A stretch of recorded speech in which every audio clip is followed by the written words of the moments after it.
Gold trusted gold buyers. మీరు తాకట్టు పెట్టిన బంగారాన్ని విడిపించి ఈ రోజు ఉన్న మార్కెట్ ధరకు కొనబడును. నమస్తే, welcome to I dream inside politics with కవిత.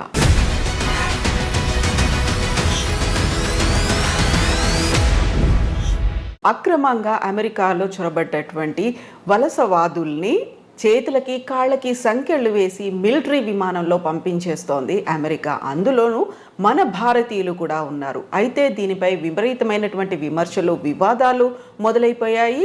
ఈ నేపథ్యంలోనే ప్రధానమంత్రి నరేంద్ర మోదీ 12-13 తారీఖుల్లో అమెరికాలో పర్యటించబోతున్నారు. పరిస్థితుల్లో ఏమైనా మార్పు వస్తుందా? ఏం జరగబోతోంది? మనతో పాటుగా ఉన్నారు డాక్టర్ జయప్రకాష్ నారాయణ గారు. సార్ నమస్తే. నమస్తే కవిత. సార్, గతంలోనే మనం మాట్లాడుకున్నాం, ట్రంప్కి ఒక సిద్ధాంతం అనేది లేదు, తను ఏది పట్టుబడితే అది చేసేస్తారు అనేది. నిజంగా ఇంతమంది వలసదారులు వచ్చారు, అందులోనూ మెక్సికో, ఎల్ సాల్వడార్ తర్వాత భారతీయులు అత్యధికంగా ఉన్నారు అనుకున్నప్పుడు వాళ్ళని కూడా పంపించడం అనేది కొంచెమన్నా వాళ్ళని ఒక మర్యాదపూర్వకంగా గౌరవంగా చూడలేదు. ఎందుకు కాళ్ళకి చేతులకు బేడీలు వేసి ఎందుకు పంపిస్తున్నారు అనే మాట సార్ ఎలా చూస్తున్నారు మీరు? మన కోణ నుంచి చూస్తే పాపం ఏదో బతుకు తెరువు కోసం పోయారు, వాళ్ళని పంపించేటప్పుడు ఇంత అవమానించి పంపించాలని మనకు అనిపిస్తుంది. సహజం, అది సహజంగా దేశంలో కొంత ఆవేదన ఉంటుంది.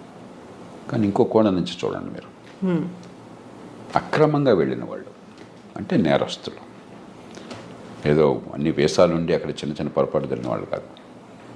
లక్షల రూపాయలు ఈ మాఫియాకి, ఏది అక్కడ ట్రాఫికింగ్ దళారులకి ఇచ్చి వెళ్ళిన వాళ్ళు, నిరుపేదలు కూడా కాదు. 30-40 లక్షల రూపాయలు ఎవరు ఖర్చు పెట్టగలరు? అది ఒకటి. రెండోది, మన విమానాల్లో వాళ్ళని తీసుకొస్తే మన దేశానికి పద్ధతి వేరు. వాళ్ళ విమానాల్లో వాళ్ళు పంపిస్తున్నారు, ఎవరు ఒకళ్ళని కాదు. ఆ ప్లేన్లో ఉన్న వాళ్ళంతా ఇలా వచ్చిన వాళ్ళే. వాళ్ళు చాలా డెస్పరేట్ అయిపోయారు అనుకోండి. డెస్పరేషన్తో వెళ్ళింది అక్కడికి. విమానాన్ని మధ్యలో హైజాక్ చేశారనుకోండి, వీళ్ళందరూ ప్రయాణికులు అందరూ కలిసిపోయి హైజాక్ చేసేదో దాష్టికానికి పాల్పడారు అనుకోండి, అప్పుడు ఏమవుతుంది? ఇప్పుడు వాళ్ళని అడిగితే వాళ్ళు ఆ మాట చెప్తారు. ఎందుకంటే మొత్తం విమానంలో కొన్ని సినిమాల్లో మీరు చూసుంటారు, నేరస్తుల్ని జైళ్ళకి వెళ్ళిన వాళ్ళని విమానాల్లో తరలిస్తుంటే వాళ్ళంతా హైజాక్ చేయటం అలాంటి సినిమాలు నాటకీయంగా అనిపించవచ్చు. కానీ విమానంలో ప్రయాణికులు అందరూ కూడా నేరస్తులైనప్పుడు, వాళ్ళ దృష్టిలో చాలా ఫ్రస్ట్రేషన్లో, చాలా డెస్పరేట్గా ఉన్నప్పుడు వాళ్ళందరూ కలిసి విమానంలో వెళ్తున్నారు, రైల్లో వెళ్ళట్లా, బస్సులో వెళ్ళట్లా. ఆ విమానాన్ని ఏమన్నా చేస్తే ఏమవుతుందని చెప్పిన భయం వాళ్ళకు ఉంటుంది. కాబట్టి వాళ్ళ ఫిజికల్గా అదుపు చేయటం, వాళ్ళు పారిపోతారు. విమానంలో ఎక్కడ పారిపోతారు? విమానంలో అందరూ కలిసి దాడి చేస్తే ఆ సిబ్బంది మీద, విమానాన్ని హైజాక్ చేసి ఎక్కడో సివిలియన్ ఏరియాలో క్రాష్ చేస్తానో, మరొకటి చేస్తానో, ఇంకోటి చేస్తానో ఏమవుతుందని చెప్పిన భయం వాళ్ళకుంటుంది. అంచేత నా దృష్టిలో పరిష్కారం దానికి ఏంటంటే, ఈ చిన్న అంశానికి, నిజమైన అంశం ఇది కాదు. నిజమైన అంశం అక్రమంగా వెళ్ళే వాళ్ళని ఆపించాలి. మనం కూడా మన ప్రయోజనాల దృష్ట్యా. సక్రమంగా వెళ్ళే వాళ్ళకి నైపుణ్యంతో డాక్యుమెంట్స్ వెళ్ళే వాళ్ళకి ఇబ్బందులు లేకుండా ఉండేట్టుగా మనం వాళ్ళతో కూర్చొని ఏర్పాటు చేసుకోవాలి. అది నిజమైన అంశం. మధ్యలో ఈ కొన్నాళ్ళకి మందేస్తే ఉన్నాళ్ళు గుడిపోయినట్టుగా ఈ చిన్న అంశం మొత్తం చర్చలు పక్కన పట్టిస్తుంది. కానీ దీనికి నా దృష్టిలో పరిష్కారం, మీరు మీ విమానాల్లో గౌరవంగా మాకు దగ్గర తీసుకోండి అని చెప్పంటే దొరకదు. ఈ ప్రశ్న సమాధానం మన దగ్గర లేదు. మనం హామీ ఇవ్వగలమా? విమానంలో కూర్చునే వాళ్ళంతా కూడా ఏ రకంగా లేకుండా చాలా మర్యాదగా ఉంటారని. మామూలుగానే విమానంలో ప్రయాణం చేస్తుంటే ఎయిర్ హోస్టెస్ మరొకళ్ళు చాలా అవమానిస్తుంటారు, అరుస్తుంటారు మన కల్చర్లో. అలాంటి కొన్ని సంఘటనలు చూస్తుంటాం. కాబట్టి మా విమానాల్లో మేము తెచ్చుకుంటాం. ఒకసారి మీరు మాకు అప్పు చెప్పాక వాళ్ళ బాధ్యత మాది అని మనం తీసుకుని అవ్వకండి. మనం సంఖ్యలు వేస్తామో వేయకుండా ఉంటామో అంత మన బాధ. అప్పుడు గొడవ లేదు. అలా పరిష్కారం ఆలోచించాలి తప్ప ఇది భారత్ను అమెరికాకి మధ్య యుద్ధంగా ఈ విషయాన్ని భావించకూడదు. ఉద్రేకంతో మనం సాల్వ్ చేయాలి. ఆ అవతల బాధ కూడా గురించి. మన దేశం నుంచి ఉదాహరణకి పాకిస్తాన్కు మరో దేశాన్ని నేరస్తుని మనం పంపించాం. మనం అమెరికా స్థాయి కాదు. అప్పుడు మన దేశంలో ఉండాలని వాళ్ళని కోరుకోవట్లేదు. కానీ బాగా ఇక్కడే ఉండాలని కోరుకున్నది వాళ్ళకి. అక్కడికి పోతే భీతి అంటే గందరగోళం ఉంది. మరి వాళ్ళని ఏదో రకంగా కట్టడి చేయకపోయినట్టయితే విమానాన్ని వాళ్ళు పక్కదో పట్టిస్తే ఏమవుతుంది? అంచేత మన విమానాల్లో మనం తెచ్చుకున్నట్టయితే ఇబ్బంది ఉండదు. కాకపోతే సార్, ఇప్పుడు మాల్యా లాంటి వాళ్ళని, నీరవ్ మోదీ లాంటి వాళ్ళు, మెహుల్ చోస్కి వాళ్ళని కోట్లాది రూపాయలని వాళ్ళకి రైట్ ఆఫ్ చేసేసి వాళ్ళు ఎక్కడున్నారో తెలిసినప్పటికి కూడా వాళ్ళని తీసుకువచ్చే ప్రయత్నాలు ఇవన్నీ జరగనప్పుడు వీళ్ళు పాపం అమాయకంగానో లేకుంటే ఇంకెవరి మాటలో నమ్మి వెళ్ళిపోయిన తర్వాత వీళ్ళని అంత అమానవీయంగా తీసుకురావాలనేది ఇక్కడ డ్యూయల్ రోల్ ఉందా సార్? రెండుకి తేడా. మనం చాలా ఎమోషనల్గా చేస్తున్నాం. నీరవ్ మోదీ కానీ మాల్యా కానీ క్రమక్రమంగా తిరిగి వస్తున్నారు ఇండియాకి. వాళ్ళు ఆ దేశంలో ఎవరే దేశంలో ఉన్నా ప్రజాస్వామ్య దేశాల్లో రాజ్యాంగం కింద వాళ్ళ హక్కులు స్వేచ్ఛలు ఉన్నాయి, ప్రాథమిక హక్కులు స్వేచ్ఛలు ఉన్నాయి. దాని ప్రకారం డ్యూ ప్రాసెస్, కోర్టులకు వెళ్ళటం, ఎక్స్ట్రడిషన్ కోసం మనం కోరితే ఈ కారణంగా మమ్మల్ని పంపించదని వాళ్ళు కోరటం, చివరికి కోర్టు తీర్పు అవటం, అంతా కూడా వాళ్ళు డబ్బులు ఉన్నాయి కాబట్టి మంచి లాయర్లు పెట్టుకుంటారు, కోర్టులకు వెళ్తారు. అంతేగాని మనం తీసుకురావడం మన చేతుల్లో లేదు. మనం ఎవరం కూడా నీరవ్ మోదీనో మాల్యానో మరొకరినో తీసుకురావద్దని మనం అనుకోవటం కాదు. ఆ దేశంలో పోయి దాడి చేసి వాళ్ళని తీసుకొచ్చే శక్తి లేదు, అధికారం లేదు మనకి. వాళ్ళు మనకు పంపించడానికి సిద్ధపడాలి. దానికి ఒక ప్రాసెస్ ఉన్నది. ప్రపంచంలో ఎంత కుబేరుడైతే అంత ప్రాసెస్ ఆలస్యం అవుతుంది. కోర్టులో అంత గట్టి లాయర్లను పెడతారు, అంతగా వాయిదా వేస్తూ పోతుంటారు. అంతే తప్ప ఇక్కడ వీళ్ళని మనం తీసుకురావటంలా. ఆ దేశంలో చట్టాలు ఉల్లంఘించారు, అక్కడ కోర్టులు వీళ్ళ కేసులు ఒప్పుకోలేదు కాబట్టి విధిగా రావాల్సి వస్తుంది. అలా చూడాలి తప్ప దీని పెద్దాన్ని మనం ఒక ఎమోషనల్ కోణం నుంచి చూస్తే పరిష్కారం రాదు. సో ఇప్పుడు టారిఫ్లు విధించడం అనేది అమెరికాకి ఏ దేశం నుంచి స్టీల్, అల్యూమినియం ఇలాంటివి వచ్చినప్పటికీ కూడా 25% వాళ్ళ మీద సుంకాలు విధిస్తాము అనేటువంటి ఒక ప్రకటనతో పాటుగా ప్రతి చోట కూడా ట్రంప్ తన మార్కును చూపిస్తున్నాడు అనే మాట వినిపిస్తుంది. అదే సమయంలో పొద్దున ఒక మాట చెప్తున్నాడు, మధ్యాహ్నం ఇంకో మాట చెప్తున్నాడు, సాయంత్రం ఇంకో మాట చెప్తున్నాడు. మామూలుగా ఏంటంటే పరిపాలనలో ఎప్పుడు కూడా విధానం ఏం కావాలని మల్లగొల్లాలు పడుతూ ఉంటారు. కొందరు ఇలా చేస్తే బాగుంటుంది అంటారు, మరికొందరు అలాగా దానిలో ఇబ్బందులు ఉన్నాయి, ఇలా చేస్తే బాగుంటుంది అంటారు, మరికొందరు ఇంకో రకంగా అంటారు. ఇవన్నీ చర్చించుకుని నిగ్గు తేల్చి చివరికి ఏది మంచి విధానం ఆలోచించి అప్పుడు పై స్థాయికి పంపిస్తారు. ఓ ప్రధానమంత్రి స్థాయిలో, దేశ రాష్ట్రపతి స్థాయిలో, ప్రభుత్వం స్థాయిలో ఇవన్నీ ఈ ఆలోచనలు, ఈ లాభ నష్టాలని బేరీ చేసుకుని పంపిస్తారు. ట్రంప్ ఏమవుతుంది, పురిలో ఏదో ఆలోచన పడుతుంది, వెంటనే ఆయన దేశాధినేతగా ప్రకటించేస్తున్నాడు. మధ్యాహ్నానికి అది కష్టం అనిపిస్తుంది, వెంటనే మార్చుకుంటున్నాడు. పొద్దున్న ప్రకటించినప్పుడు ఆయన బృందం అంతా వైట్ హౌస్లో ఆయన కేబినెట్ మంత్రులు కానీ లేకపోతే ఆయన ఉన్నతాధికారులు కానీ నేచురల్గా నాయకుడు దేశాధినేత ఆదేశం ఇచ్చాడు కదా ఆయన సమర్థించాలా. మధ్యాహ్నం మాట మారుస్తున్నాడు, మళ్ళీ దీన్ని సమర్థించాలా. సాయంత్రం ఇంకో మాట చెప్తున్నాడు, మళ్ళీ దాన్ని సమర్థించాలా. అంటే ఒక తొగ్గలకి వ్యవహారంలాగా తయారవుతుంది. ట్రంప్ కూడా నిలకడగా, ఎందుకంటే నిలకడగా కొన్ని విషయాల్లో నిలకడగా అనిపించవచ్చు. ఇమిగ్రెంట్స్ ఉండటానికి వెళ్ళలేదు, అక్రమంగా వచ్చినటువంటి ఇమిగ్రెంట్స్ ఉండటానికి వెళ్ళలేదు, అక్కడ కన్సిస్టెంట్గా ఉన్నాడు. మంచి చెడు పక్కన పెట్టండి. అలాగే మరికొన్ని విషయాలు, కానీ కొన్ని విషయాల్లో పొద్దున మధ్యాహ్నం సాయంత్రం ఒక్కసారి ప్రభుత్వం మాట 2-3 సార్లు మారిపోతుంది. అది ఏ దేశానికి మంచిది కాదు. విధానాలు లోతుగా ఆలోచించాలి, తొందరపడి నిర్ణయాలు చేయకూడదు, అన్ని రకాలుగా పూర్వాపరాలు పరిశీలించాలి. వినదగిన ఎవరు చెప్పినా అని చెప్పని మీరు ఏదనుకుంటున్నా దానికి వ్యతిరేకంగా చెప్పేవాళ్ళ మటుకు ఆలోచించే నిర్ణయం తీసుకోవాలి. తీసుకున్నాక నిలకడగా ఉండాలి. ఇప్పుడు ఆలోచించకుండా తొందరపడి నిర్ణయాలు, నిలకడ లేకుండా వెనక్కి వెళ్ళటం జరుగుతుంది. ఇప్పుడు జన్మతః పౌరసత్వం రద్దుకు సంబంధించి చేసినటువంటి అనౌన్స్మెంట్ అది ఏ దిశలో ముందుకెళ్తుంది అనుకుంటున్నారు సార్? అది జరగదు. ఆ దేశంలో కోర్టులు అంగీకరించవు, ఆ దేశంలో రాజ్యాంగం ఒప్పుకోదు. రాజ్యాంగాన్ని మార్చడం ఎవరి తరమో కాదు. అయితే ఒక్కటే అవకాశం ఉన్నది, ఇది సుప్రీంకోర్టు దాకా వెళుతుంది. బహుశా వెళితే సుప్రీంకోర్టు తీసుకోవాలనేది. మన దేశంలాగా ప్రతి కేసు సుప్రీంకోర్టు తీసుకోవద్దు. అక్కడ కింద కోర్టులో దీన్ని ఆపేశారనుకోండి, సుప్రీంకోర్టు తీసుకోకపోవచ్చు అసలు. మన దేశంలో ప్రతి చెత్త చెదారం ప్రతి కేసు వెళ్ళిపోతుంది సుప్రీంకోర్టుకి. అక్కడ అట్లా ఉండదు. ఏడాదికి 100 కేసులు చూస్తారంతే. వాళ్ళు ముఖ్యం అనుకున్నాయి, మిగతావన్నీ అప్లికేషన్ పెట్టి మాత్రం కోర్టుకు తీసుకురావాలి. ఊరికే డాకెట్ షీట్ నిండిపోతుంది, కోర్టుకు వేరే పని ఉండదు. ఒకవేళ తీసుకుంటే సుప్రీంకోర్టు తిరస్కరిస్తుంది. కానీ బహుశా ఏది ఆమోదించే అవకాశం ఉంది అంటే గట్టిగా ప్రభుత్వానికి వాదించే అవకాశం ఒకటి ఉన్నది. అక్రమంగా తల్లిదండ్రులు గనక దేశానికి చొరబడ్డట్లయితే, ఏ రకమైన డాక్యుమెంట్ వేసా లేకుండా అలా చొరబడ్డాక ఈ దేశంలో బిడ్డలను కన్నట్టయితే వాళ్ళకి పౌరసత్వం రాజ్యాంగంలో పదజాలం ప్రకారం వాళ్ళకు కూడా అవుతుంది, ఆ దేశంలో పుట్టారు కాబట్టి. కానీ రెండో పార్ట్ పదజాలం మళ్ళీ కొంచెం సందిగ్ధంగా ఉంది. కాబట్టి దేశంలోకి రావడమే అక్రమంగా ఉన్నారు కాబట్టి అక్రమంగా వచ్చిన వాళ్ళకు, అక్రమంగా ఉన్న కాలంలో పుట్టితే వాళ్ళకి లేదు అని చెప్పాను బహుశా కోర్టు ఒప్పుకోవచ్చు, మనకు తెలియదు. కాబట్టి భారతీయులకి ఇప్పుడు ఈ రకంగా అక్రమంగా వెళ్ళిన వాళ్ళకి ఇబ్బంది అవుతుంది. కానీ 195 మంది భారతీయులు ఈ దేశం నుంచి అమెరికా పోయేది చదువుకున్న వాళ్ళు, నైపుణ్యం ఉన్నవాళ్ళు, ఆ దేశంలోనే ఉన్నత విద్యను పొందిన వాళ్ళు చాలామంది, నైపుణ్యం వల్ల చాలా పూర్తిగా పద్ధతి ప్రకారం వీసా పొందిన వాళ్ళు.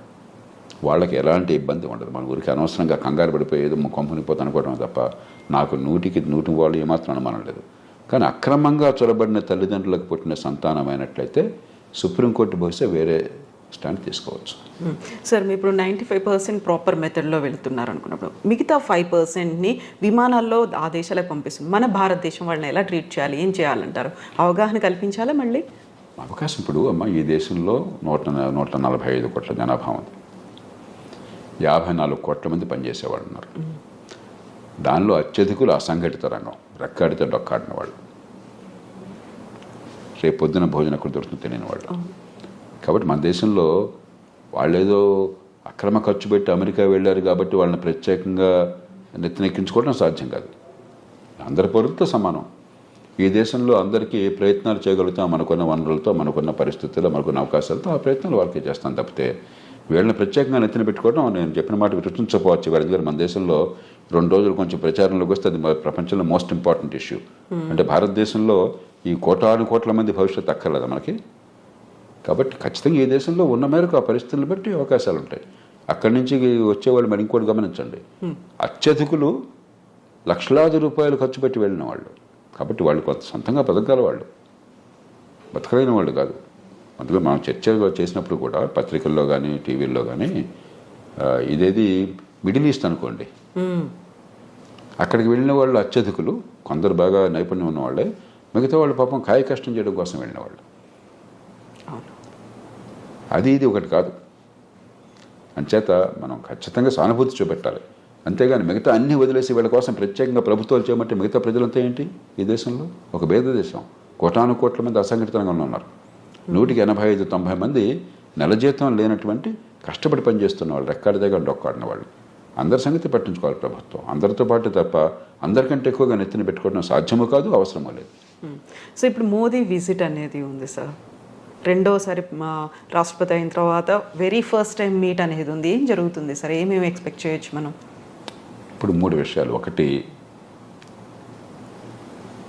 ఇవన్నీ పక్కన పెడితే పార్టీ ఏదన్నా ఒకటి అమెరికాలో భారత్కి అమెరికాకి చాలా విషయాల్లో ఏకాభిప్రాయం ఉన్నది, ఉమ్మడి ప్రయోజనాలు ఉన్నాయి. అందుకనే వ్యూహాత్మకమైన ఒప్పందం, స్ట్రాటజిక్ అలయన్స్ అంటున్నాం. ఎందుకంటే చైనా ఒక పెద్ద భూతంలా కనిపిస్తుంది, వాళ్ళకి భూతం మనకి భూతం, వివిధ కారణాల వల్ల. ఆ నేపథ్యంలో దాన్ని మరింత సంఘటితం చేయడం, బలోపేతం చేయడం. రెండోది, ఇవన్నీ ఒక రకంగా చిన్న చిన్న సమస్యలు, పెద్ద సమస్యలు కాదు. మనకేదో పేపర్లో హెడ్లైన్ వచ్చింది కాబట్టి అనిపిస్తుంది, కానీ ఒక 10,000 మంది 20,000 మంది అక్రమంగా చొరపడిన వాళ్ళని తిరిగి పంపించడం అనేది లార్జర్ కాంటెక్స్ట్లో చాలా చిన్న సమస్య. అమెరికాలో బహుశా 50 లక్షల మంది భారతీయులు ఉన్నారు. 10,000 మంది 15,000 మంది లక్ష ఏంటి అసలు? వాళ్ళంతా అధికారికంగా చట్టబద్ధంగా దేశాలతో వెళ్ళిన వాళ్ళు. కానీ ఇలాంటి చిన్న చిన్న ఉంటాయి. ఇవన్నీ కూడా పరిష్కారం ఉభయతారకంగా కొంత ప్రయత్నం చేయడం. కానీ కీలకమైనది ఏంటంటే వాణిజ్యం, అంతర్జాతీయ వాణిజ్యం. భారతదేశానికి అమెరికాతో మిగులు ఉన్నది, కానీ పెద్ద మిగులు లేదు. పెద్ద మిగులు ఉన్నది అమెరికాకి కెనడాతో ఉన్నది, అంతకంటే ఎక్కువ మెక్సికోతో ఉన్నది, చైనాతో, మెక్సికోతో, కెనడాతో ఉన్నది. వియట్నాంతో దాదాపు $62 బిలియన్ మిగులు ఉన్నది. చిన్న దేశం, గోచిపాత దేశం. మంది 60 బిలియన్ డాలర్లు, మంది $30 బిలియన్ అంతా మిగులుంది మనకి, భారత్కి. అమెరికా ఒక్కటే పెద్ద దేశం, మనకి అసలు మిగులు ఉన్నది. తగ్గించాలని ఒత్తిడి ఉంటుంది. అందుకనే మన బడ్జెట్ కూడా కొంత మనం దిగుమతి సుంకాలు తగ్గించే ప్రయత్నం చేశాం. ఉభయతారకంగా ఆయన మనసును గుర్తిరిగి కాస్త ఆయన్ని ప్రసన్నం చేసుకోవటం, అదే మన ప్రయోజనాలను కాపాడుకోవటం. మనం నష్టపోకూడదు. అవతల వాళ్ళకి మీరు అంత భీష్మించి కూర్చున్నప్పుడు వాళ్ళకి ఏదో కొన్ని చూపెట్టాలి. కాబట్టి వాణిజ్యం విషయంలో ఏం చేయాలి? ఈ 3 ప్రధానమైన అంశాలు అవుతాయి చర్చలో. సో మన దగ్గర నుంచి వస్తున్నటువంటి దిగుమతుల మీద కూడా విపరీతమైనటువంటి సుంకం పెట్టబోతున్నారు, టారిఫ్లు విధిస్తారు అనే మాట అంత ఎక్కువ ఉంటుంది. వీళ్ళకి మనకి ఏంటంటే ఇదిగో పుల్లాడి ఇదిగో తోక అంటున్నాం మనం. మెక్సికో నుండి కెనడా మీద సుంకాలు పెడతా ఉన్నారు, మళ్ళీ వెంటనే మధ్యాహ్నానికి మార్చేశారు, సాయంత్రం ఇంకోటి అన్నారు. మన మీద కూడా ఇవన్నీ ఏంటంటే నెగోషియేటింగ్ టాక్టిక్. ఒక ప్రభుత్వాధినేత నెగోషియేటింగ్ టాక్టిక్స్, మనకి సంప్రదింపుల్లో మాట్లాడేటువంటి వాటిని అనాలోచితంగానో లేకపోతే తాత్కాలికంగానో విధానంగా అంత ఆర్భాటం చేసి ప్రకటించకూడదు. ట్రంప్ స్టైల్ అది, ఆయన తీరే అది. మనం ఏం చేస్తాం? ఆయన తీరు మార్చలేం కదా. పుట్టుకతో వచ్చిన బుద్ధి పుట్టుకలతో పోదని చెప్పిన మన చేతుల్లో ఏం లేదు. అంచేత మన మీద కొంత ఒత్తిడి మన మీద ఉంటుంది, కానీ భయంకరంగా ఏముండదు. మనం కూడా కొంచెం ఉభయతారకంగా వ్యవహరించినట్టయితే, మన ప్రయోజనాన్ని కాపాడుకుంటూ ఒడుకు వ్యవహరించినట్టయితే మనకి పెద్దగా నష్టం ఉండదు. సో ఫస్ట్ 100 డేసే కీలకమైనప్పుడు మీరు చెప్పినట్టుగా ఇన్ని కన్ఫ్యూజింగ్ నిర్ణయాలు పూటకొకటి మారుతూ ఉన్నప్పుడు వాట్ అబౌట్ మిగతా టెన్యూర్ అనేది ఎలా ఉంటుంది అనుకోవచ్చు సార్? ఇప్పుడు అమెరికాకి ఏమవుతుందో అమెరికా వాళ్ళు చూస్తుంటారు, మీకు నాకు బాధపడాల్సిన అవసరం లేదు. ప్రపంచానికి ఏమవుతుందని ఆలోచించాలి. ఏమవుతుందంటే అమెరికా తిరుగులేని నాయకత్వం ఉన్న దేశం, ఆర్థికంగా కానీ సైనిక పరంగా కానీ ప్రపంచంలో కాస్త ఏమనాలి, ఒక కోఆర్డినేషన్, కొన్ని మౌలిక సూత్రాలు, కొన్ని మౌలికమైనటువంటి పద్ధతులు, అంతర్జాతీయ వాణిజ్యం కావచ్చు, మరొకటి కావచ్చు, ఇలాంటి విషయాల్లో అమెరికా ఒక పెద్ద పాత్ర వహిస్తోంది. అమెరికా ఆదర్శంగా ఉంటుంది. అది క్రమేణా పలచబడుతుంది ఇది కొనసాగితే. రెండవది, నిలకడలేని విధానాలు, పురుల్లో బుద్ధి పుట్టినట్టు ఏది పడితే అది తుక్కలకు విధానాలు కనిపిస్తుంటే మళ్ళీ మళ్ళీ అంతర్జాతీయ సమాజంలో అమెరికా నాయకత్వం తగ్గి చైనా గొప్ప దేశంగా అనిపిస్తుంది. వాళ్ళతో పోలిస్తే వీళ్ళు ఉన్నారు, కాస్త పద్ధతి ఉంది, నిలకడ ఉందని చెప్పని. కాబట్టి ట్రంప్ కానీ ఆయన బృందం కానీ కొద్దిగా ఉభయతారకంగా వ్యవహరించకపోయినట్టయితే అమెరికా బలహీనపడి, అమెరికా నాయకత్వం బలహీనపడి చైనా నాయకత్వం పెరిగే అవకాశం ఉంది. భారతదేశానికి ఏనాడైనా సరే ఈ రెంటి మధ్య అమెరికా మేలు మనకి, మనం ఉన్న పరిస్థితుల్లో. కాబట్టి అది కొంచెం దీర్ఘకాలికంగా మనకు కొంత ఇబ్బంది ఉన్నది. కానీ ఇక అమెరికా అది కోరుకుంటే మనం ఏం చేయగలం, చూద్దాం ఏమవుతుంది. సో అప్పుడు మన దౌత్య వ్యవహారాలు కానీ మనం చేసేటువంటి ప్రయత్నాలు కానీ ఏమన్నా మార్పు తెచ్చే అవకాశం ఉందంట. అందుకనే ఇప్పుడు మనం చాలా జాగ్రత్తగా వ్యవహరిస్తున్నాం. పార్టీ ఏదైనా కూడా ఢిల్లీలో అధికారంలో ఉన్న పార్టీ అమెరికాతో మైత్రి సంబంధాలు మనకు తగ్గటం లేదు. అక్కడ ఏ పార్టీ ఉన్నా, మన దేశంలో ఏ పార్టీ ఉన్నా కూడా యూరప్తో సంబంధాలు మనం తగ్గించుకోవటం లేదు. చైనాని మనం శత్రువుగా తీసుకోవటం లేదు. సరిహద్దుల దగ్గర ఏమన్నా దాడి చేస్తే వాడు గట్టిగా ఎదురు తిప్పుతున్నాం తప్పితే చైనాని శత్రువు చూడలేదు. మనం చాలా సమావేశాల్లో చైనాతో కలిసి పనిచేస్తున్నాం. ఇదే సరే. అలాగే రష్యా ఎన్ని ఇబ్బందులు పెడుతున్నా కూడా యుక్రెయిన్ని మన రష్యాతో వైరం పెట్టుకోవట్లా, ఇరాన్తో వైరం పెట్టుకోవట్లా. ఇది సరైన పద్ధతి. మన ప్రయోజనాలు మనకు ముఖ్యం తప్ప అమెరికా ఏం కోరింది, యూరోప్ ఏం కోరిందో మనకు ముఖ్యం కాదు. వాళ్ళకి నొప్పించకుండా, మనకి తానవ్వక నొప్పింపక మన ప్రయోజనాలను కాపాడుకోవాలి. నా దృష్టిలో మన ప్రభుత్వాలు చిత్తశుద్ధితో ఆ ప్రయత్నాలను చేస్తున్నాయి. అవి కొనసాగించాలి.